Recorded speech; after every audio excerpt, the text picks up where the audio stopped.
Hello everyone, আজকে আমি মাম্মাম আর বাপি আমরা তিনজন মিলে যাচ্ছি বেহালাতে।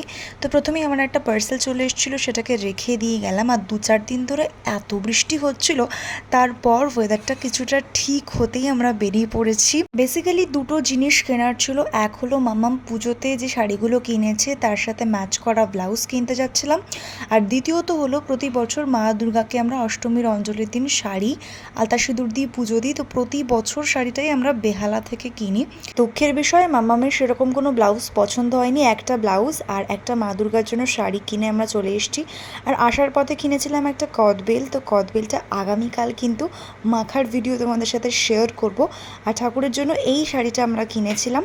আর তারপর খেয়েছিলাম বেহালার বিখ্যাত শ্রী দুর্গা সুইট থেকে দই বড়া।